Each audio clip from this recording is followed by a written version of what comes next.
உலகை எழுப்பும் ஞாயிறு அங்கே குடியிருப்பான். அவன் ஆனை முகத்தனின் அடியவர் மனத்தில் ஒளியாய் வந்து கொலுவிருப்பான்.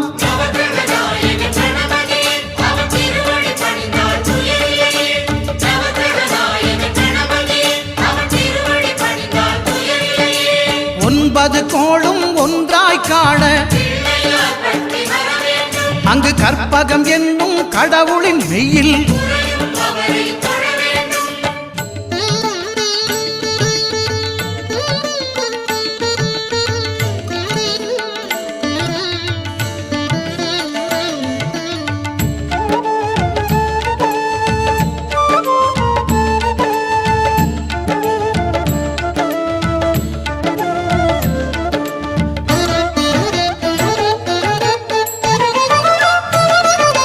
திங்கள் பகவான் திருமுகம் காண